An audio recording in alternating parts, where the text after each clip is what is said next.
Hello everybody, welcome back to another election prediction video. This time we're doing the scenario where Biden drops out and a new Democrat comes up to replace him. It most likely would be Kamala Harris, but in this scenario we're just going to say it's Newsom because the reason it would most likely be Harris is because the fundraising money that Biden raised, 100% of it can go to Harris. With these other candidates, it has to go through a super PAC, and then you have to pay a few more fees on that, and 100% of that money wouldn't go to the new Democratic candidate. So it's just really complicated regulations there that pretty much makes it so Harris is the most likely option.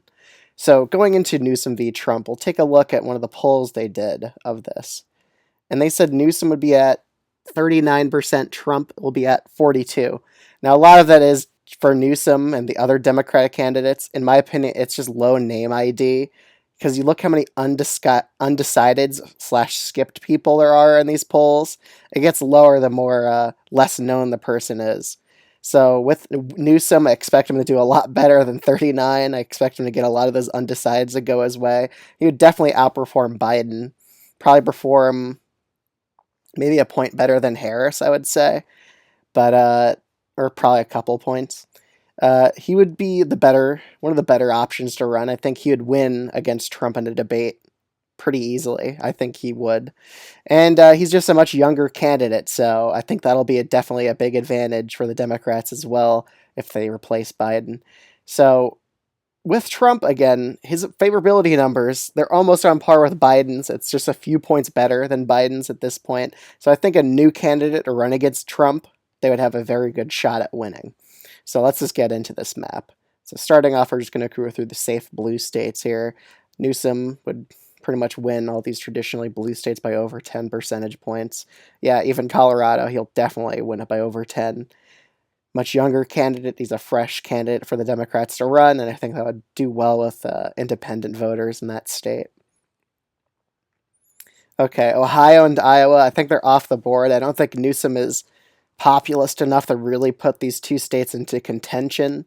So I have these easily going to Donald Trump. Going down to Texas and Florida, I also have these states as likely Republican. Again, Newsom, he underperformed with Latino voters back in 2022 in his gubernatorial election in California. So I could see that kind of happening nationwide, him not doing as well. Alaska would also be safer. I forgot to set it up. Heading over to Maine and New Hampshire, I do think Newsom would be doing a bit better in these two states than Biden would. I think he would shift these both to likely blue states. Again, he gets rid of that age issue that Biden has. 72% of voters want him to drop out because of his age, mainly. So that neutralizes that issue if Biden were to drop out and a new candidate replaces him. Maine's second, however, would still remain as a safe red seat, which is pretty much endangers Jared Golden here by quite a bit. So that's something to keep out for a House race in Maine's second. Going on to the next few states, I would say New Mexico and Virginia. These are lean D states for Biden, but for Newsom, I would consider them likely D. I think he'd unite more of the base here. He'd be able to energize the base a lot more as well. I mean, he's a much younger candidate. He isn't 81 years old, so I think he would do a lot better here, and he'd probably do a lot better with independents than Biden could at this point. Going over to Nevada, I still think Newsom would be not so favored here. He would do a lot better than Biden would, but I just think Trump's edge with Latino voters. Again, Newsom underperformed with Latinos. I think that would hurt him in the state of Nevada, but he would make it pretty darn close in the state of Nevada, nearly keeping it blue here. But again, it's a less college-educated state, so the way Nevada is trending, it's a slight Republican trend over time, I would say. Just that Democratic margin keeps going down over time. They nearly won that Senate seat back in 2022. To Arizona right here, I really think Newsom would actually be able to win this state, just because Trump, he isn't super well liked here. He's only beating Biden here by so much just because Biden's campaign is in basically a free fall right now. So I think with a new candidate, again, we saw Arizona elect a lot of Democrats back in 2022 in the governor's election and Senate race. So I think the Democrats as a party are popular in Arizona. It's just that it's a Biden issue. That's why he's down by so much. It's just kind of located towards him as a candidate. So with a newer candidate, I think Newsom would be able to narrowly win this state against Trump.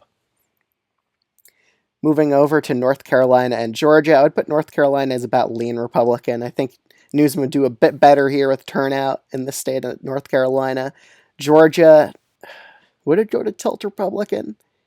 I actually think it would. I think it would be a bit more of a competitive state, but I still think Trump would have a narrow edge here against Gavin Newsom. I believe even in the internal polls from the Biden campaign, they said North Carolina will probably be about lean red, while Georgia would be probably still in Trump's column here against Newsom, but by a much closer margin. In Nebraska second, I would also put this as a lean blue district. Again, I think the internal polling also had Newsom there, I believe, when I was reading through it, just basing that off of memory. But I also think just based off coalitions and what he's winning so far, I think he would probably easily take Nebraska second, maybe even by a likely blue margin potentially. But I'm being cautious in putting it in the lean Democratic column. So again, I don't think Newsom is the most populist candidate, so I think he would struggle in a few of these Rust Belt states. He would not win Minnesota by a likely blue margin. I would put it as a 4% Gavin Newsom victory in this state.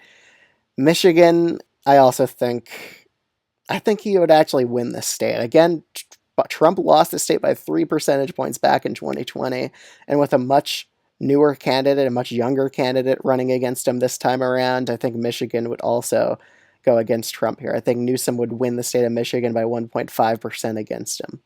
However, the state of Wisconsin, I think the rural turnout will be pretty high for Trump in this state, and I think Trump would actually narrowly carry it against Gavin Newsom.